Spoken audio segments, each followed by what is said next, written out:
ಇವತ್ತು ನಾಗವೇಣಿ ಅವರನ್ನ ನಾವು ಮಾತಾಡ್ಸ್ತಾ ಇದ್ದೀವಿ. ನ್ಯಾಯ ಕೊಡಿಸಿ ಅಂತ ಬಂದಿದ್ದಾರೆ. ನಾಗವೇಣಿ ಅವರನ್ನ ಗಂಡ ತ್ಯಜಿಸಿದ್ದಾರೆ. ಅವರು ನ್ಯಾಯವನ್ನ ಬೇಡ್ತಾ ಇರೋದು ಗಂಡನಿಂದ ಅಲ್ಲ, ಅವ್ರಿಗೆ ಮದುವೆ ಮಾಡಿಸಿದವರಿಂದ. ಮದುವೆ ಮಾಡಿಸಿದವರು ಸುಳ್ಳು ಹೇಳಿ ಮೋಸ ಮಾಡಿ ತನಗೆ ಮದುವೆ ಮಾಡಿಸಿದ್ದಾರೆ ಜಾತಿಯ ವಿಚಾರದಲ್ಲಿ ಅನ್ನೋದು ಆಕೆಯ ಆರೋಪ. ಮದುವೆ ಮಾಡಿಸಿದವರು ಇಲ್ವೇ ಇಲ್ಲ, ನಾವು ಆ ರೀತಿ ಯಾವ ಸುಳ್ಳು ಹೇಳಿಲ್ಲ, ಮೋಸ ಮಾಡಿಲ್ಲ ಅಂತ ಹೇಳ್ತಾ ಇದ್ದಾರೆ. ಇಬ್ಬರು ತಮ್ಮದೇ ಆದ ಕಥೆಯನ್ನ ಹೇಳ್ತಾ ಇದ್ದಾರೆ. ಯಾವ ಒಂದು ತೀರ್ಮಾನಕ್ಕೂ ಬರೋಕಾಗ್ತಾ ಇಲ್ಲ. ಹಾಗಾಗಿ ನಾನು ಇಬ್ಬರಿಗೂ ಸ್ವಲ್ಪ ವಿರಾಮವನ್ನ ಕೊಟ್ಟು ಊರಿನ ಜನರನ್ನ ಕರೆಸೋ ತೀರ್ಮಾನವನ್ನ ಮಾಡಿದ್ದೀನಿ. ಅವರ ಬಾಯಿಂದ ನುಡಿಯೋ ವಿಚಾರಗಳಿಂದ ಪ್ರಾಯಶಃ ಸತ್ಯ ಏನು ತಿಳಿಬಹುದೇನು. ಬನ್ನಿ ಅವರ ಊರಿನವರಿಗೆ ಸ್ವಾಗತವನ್ನ ಕೋರೋಣ ಬದುಕು ಜಟಕಾ ಬಂಡಿಯಲ್ಲಿ.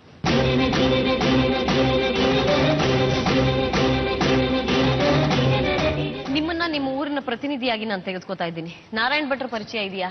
ಹೌದು. ರೇಣುಕಮ್ಮನ ಪರಿಚಯ ಇದೆಯಾ? ನಾಗವೇಣಿ ಗೊತ್ತಾ? ಹೌದು, ಗೊತ್ತು. ಗೊತ್ತು. ಏನ್ ಗೊತ್ತು? ನಮ್ಮ ಊರನ್ನವರೇ ನಾಗವೇಣಿ ಹೇಳಿ, ನಮ್ಮ ಸಂಬಂಧಿಕರೇ. ಓ, ನಿಮಗ್ ಸಂಬಂಧ? ಹಾ, ಸಂಬಂಧ ಅಂದ್ರೆ ಸ್ವಲ್ಪ ಹತ್ತಿರ ಸಂಬಂಧ. ನಾರಾಯಣ್ ಭಟ್ರು ಮತ್ತು ಅವರ ಹೆಂಡತಿ ಬಗ್ಗೆ ಏನ್ ಗೊತ್ತು? ಅವ್ರು ತುಂಬಾ ಜನರಿಗೆಲ್ಲ ಹೆಲ್ಪ್ ಮಾಡ್ತರು. ಏನಾರು ಅವರು ಊರಿನಲ್ಲೆಲ್ಲ ಅವರಿಗೆ ತುಂಬಾ ಗೌರವ ಕೊಡ್ತರು. ಅವ್ರ ಪರಿಸ್ಥಿತಿ ನೋಡಿದ್ರೆ ಬಡಸ್ಥಿತಿ. ಒಂದು ಊರಿನಲ್ಲಿ ಒಂದು ನಾವು ಪೂಜಾ ಗೀಜಾ ಇದ್ರೆ ಎಲ್ಲ ಅವರಿಗೆ ಕರೆದು ಪೂಜಾ ಎಲ್ಲ ಮಾಡಿಸಿದ್ರು. ಒಳ್ಳೆಯವರು, ತುಂಬಾ ಒಳ್ಳೆಯವರು. ಈ ಹುಡುಗಿ ನಿಮ್ ಕಡೆಯವರಾದ್ರೂ ಅವ್ರು ಒಳ್ಳೆಯವರು ಅಂತ ನೀವು ಹೇಳ್ತಾ ಇದ್ದೀರಿ. ಅಂದ್ರೆ ಹುಡುಗಿ ಸುಳ್ಳು ಹೇಳ್ತಾ ಇದ್ದಾಳೆ ಅಂತ? ಇಲ್ಲ, ನಾನು ಹುಡುಗಿ ಅನಿಸಿಕೆನೂ ಹೇಳಿದೆ.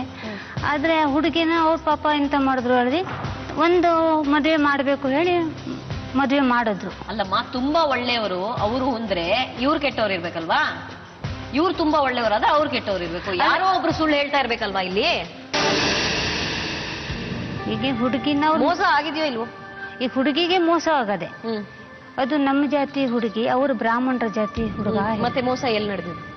ಅದು ಇವ್ರು ಏನ್ ಹೇಳಿದ್ರೆ ಊರವ್ರಿಗೆ ಹೆದರ್ಕೊಂಡು ಮಾತಾಡ್ತಾ ಇದ್ದೀರಿ? ಇಲ್ಲ. ಹೌದು. ಅಲ್ಲ, ಅವರು ಎದುರುಗಡೆ ನಾರಾಯಣ್ ಭಟ್ರು ಇದ್ದಾರೆ ಅಂತ ಹೆದರ್ಕೊಂಡು ಮಾತಾಡ್ತಾ ಇದ್ದೀರಿ? ಇಲ್ಲ, ಎಂತಕಂದ್ರೆ ಅವರು ನಮಗೆ ಹಿಂಗೆ ಪರಿಚಯ ಇದ್ದವರೇ ಅಲ್ಲ, ನಮ್ಮ ಹತ್ತಿರದವರೇ. ಸುಳ್ಳು ಹೇಳಿ ಮದುವೆ ಮಾಡಿಸಿದ್ ಹೌದೋ ಅಲ್ವೋ? ಅದು ಹೌದು, ಸರಿ. ಸುಳ್ಳು ಹೇಳಿದ್ ಯಾರು? ಮತ್ತೆ ಹುಡುಗಿನ ನಾನ್ ಬ್ರಾಹ್ಮಣರ ಹುಡುಗಿ ಅಂತ ಅವಳು ಹೇಳಿದ್ಲ ಹೋಗಿ? ಅದು ಮುಂದಾಗೆ ಅದು ಇವರು ಇದು ಫಸ್ಟ್ ಹೇಳಿದಾರೆ ಇಲ್ಲ, ಅದು ನಮಗೆ ಗೊತ್ತಿಲ್ಲ. ಅದು ಆದ ನಂತರ ಗೊತ್ತಾದ್ದು. ಥ್ಯಾಂಕ್ ಯು, ನೀವಿಬ್ರು ಬಂದಿದ್ದೀರಿ. Thank you. ಏನ್ ಭಟ್ರೆ, ಊರ್ನವರು ಸುಳ್ಳು ಹೇಳಿ ಮದುವೆ ಮಾಡಿಸಿದ್ ಹೌದು, ಹಾಗಾಗಿನೇ ಆಕೆನ ಮನೆಗೆ ಕಳಿಸಿದ್ದು ಅಂತ ತೀರ್ಮಾನವಾಗಿ ಹೇಳ್ತಾರಲ್ಲ. ಸುಳ್ಳು ಹೇಳಿದ್ ಯಾರು ಹಾಗಿದ್ರೆ? ಅವಳು ಫೋನ್ ಮಾಡಿ ಎಲ್ಲ ಮಾಡಿ ಬೇರೆ ಒಬ್ರು ಏನ್ ಬೇಕಾದ್ರೂ ಇರ್ಲಿ, ಸಂಬಂಧ ತಂದಿದ್ ನೀವೇ ಅಲ್ವಾ? ಈಗ ಶೆಟ್ರು ಹುಡುಗಿ ಹುಡ್ಕೊಂಡು ಹೋದ್ರೆ ಬ್ರಾಹ್ಮಣರು ಹುಡುಗರು ಸಿಗ್ತಾರೇನು? ಸಂಬಂಧ ತಂದಿದ್ ನೀವೇ ಅಲ್ವಾ? ಬನ್ನಿ ರೇಣುಕಮ್ಮ, ಒಳಗಡೆಯಿಂದ ಬೇಡ, ಬನ್ನಿ ಬನ್ನಿ. ನಾವು ಸಂಬಂಧ ತಂದದಲ್ಲ, ಭಟ್ರ ಹೇಮಕ್ಕ ಹೇಳಿದ್ದಿತ್ತು. ಅದು ಮುಂದಾಗಿ ಸಂಬಂಧ ತಕೊಂಬಂದದ್ದು. ಅದು ತಗೊಂಡ ನಂತರ ಅವಾಗ ಹೆಣ್ಣು ಗಂಡೆಲ್ಲ ಪಾಸ್ ಆಯ್ತು, ಎಂಗೇಜ್ಮೆಂಟ್ ಎಲ್ಲ ಆಯ್ತು. ಅವ ಮದುವೆ ನಿಕ್ಕಿ ಇತ್ತಲ್ಲ. ಅಲ್ಲ, ಹೇಮಕ್ಕ ನೋಡಿ ಸುಳ್ಳು ಹೇಳಿ ಕರ್ಕೊಂಬಂದ್ಲ ಗಂಡಿಗೆ? ಹಂಗಾದ್ರೆ ಅವ್ರದಿಂದ ಮೋಸ ಆದದ್ದು, ನಮ್ಮಿಂದ ಮೋಸ ಆಗಿದ್ ಹೌದು. ಮತ್ತೆ ಯಾಕೆ ನಡತೆಗೆಟ್ಟವಳು ಅಂತ ಸುಳ್ಳು ಹೇಳ್ತೀರಿ ಒಂದು ಹುಡುಗಿ ಬಗ್ಗೆ? ನಾನ್ ಹೇಳಿ ಈಗ ಹೇಳಿದ್ರಲ್ಲ ನನ್ ಮುಂದೆ. ನಾ ಹೇಳ್ದ ಹೌದು, ನಾನ್ ಹೇಳ್ದ ಹೌದು. ನೆನ್ಪಿಲ್ಲ. ಹೌದೇನು? ಒಂದು ಹುಡುಗಿನ ಈ ತುಂಬಿದ ಸಭೆಯಲ್ಲಿ ನಡತೆಗೆಟ್ಟವಳು ಅಂತ ಹೇಳಿದ್ ನಿಮಗ್ ನೆನಪಿರಲ್ಲ? ಗೊತ್ತಿಲ್ಲದೆ ಹೇಳ್ತೀರೇನು? ಅಲ್ಲ, ಸುಳ್ಳೆಲ್ಲ ಹೇಳ್ಬೇಡ ಮಗ, ಸತ್ಯ ಹೇಳು. ನೀನ್ ಬಟ್ಟೆ ಗಿಟ್ಟೆಲ್ಲ ತೊಳೆದ ನನ್ನ ಮುಂದೆ ನೀವು ಆಕೆ ನಡತೆಗೆಟ್ಟವಳು, ಅದಕ್ಕೆ ಗಂಡನ ಮನೆಯಿಂದ ಮನೆಗೆ ಕಳಿಸಿದ್ದಾರೆ ಅಂತ ನೀವ್ ಹೇಳಿದ್ರಿ. ಹೇಳಿದ್ರ ಇಲ್ವೋ? ಯಾಕೆ ಹಾಗೆ ಹೇಳಿದ್ರಿ? ಹೇಳ್ಬಾರ್ದಾಗಿತ್ತಲ್ವಾ? ನೀವು ತಪ್ಪಲ್ವಾ ನೀವು ಮಾಡಿದ್ದು? ಯಾಕೆ ಹಾಗೆ ಮಾಡಿದ್ರಿ? ನಂಗೆ ನೆನಪಿನ ಶಕ್ತಿ ಕಡಿಮೆ. ಏನ್ ನೆನಪಿನ ಶಕ್ತಿ ಕಡಿಮೆ ರೀ ನಿಮ್ಗೆ? ಏನ್ರಿ ನೆನಪಿನ ಶಕ್ತಿ ಕಡಿಮೆ ನಿಮ್ಗೆ?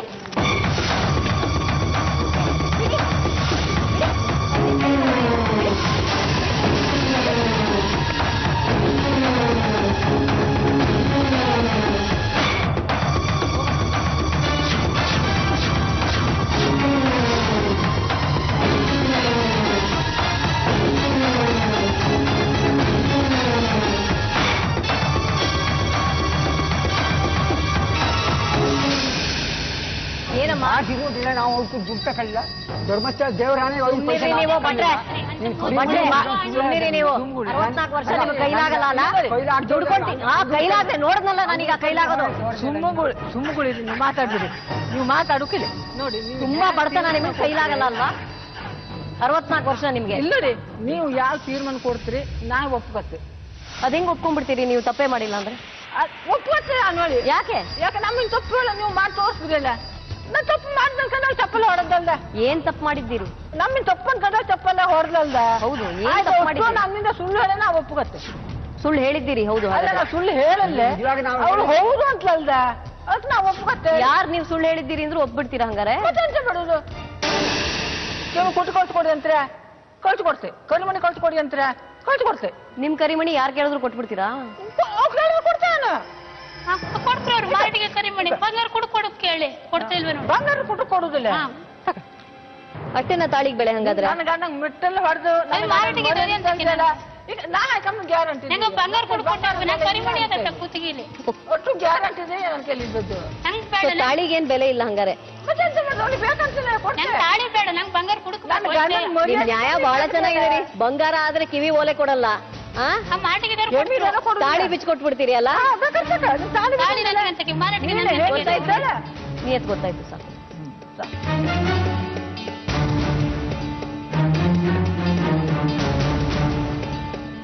ಪ್ರೀತಿಯ ವೀಕ್ಷಕರು, ನಾರಾಯಣ್ ಭಟ್ರ ಪತ್ನಿ ರೇಣುಕಮ್ಮ ಅವರು ಕುತ್ತಿಗೆಯಲ್ಲಿರೋದು ತಾಳಿ ರೋಲ್ಡ್ ಗೋಲ್ಡ್ ಅಂದ ತಕ್ಷಣ ತಾಳಿ ಬಿಚ್ಕೊಡಕ್ ಸಿದ್ಧ ಆಗ್ಬಿಟ್ರು.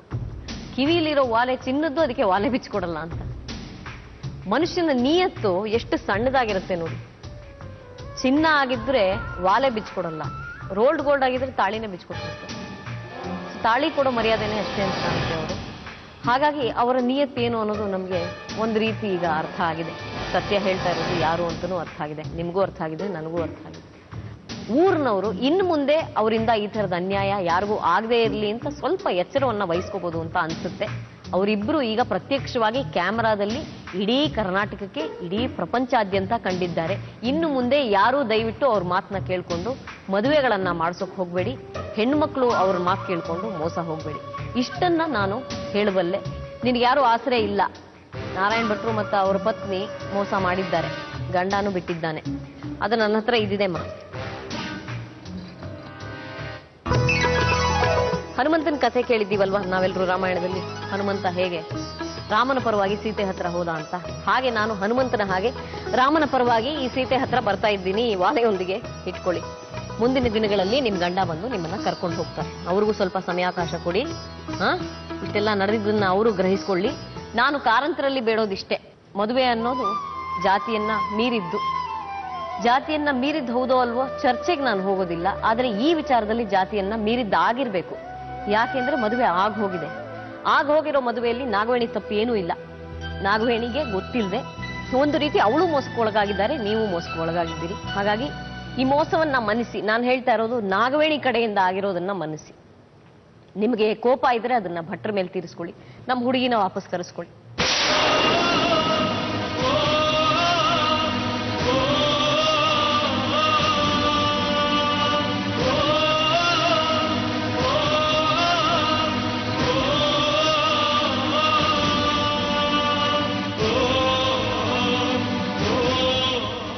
ಬಾಯಿ ತುಂಬಾ ಸುಳ್ಳು ನುಡಿದ್ರಲ್ಲ ಅವರಿಬ್ರು ಇಲ್ಲಿ ಕೂತ್ಕೊಂಡು.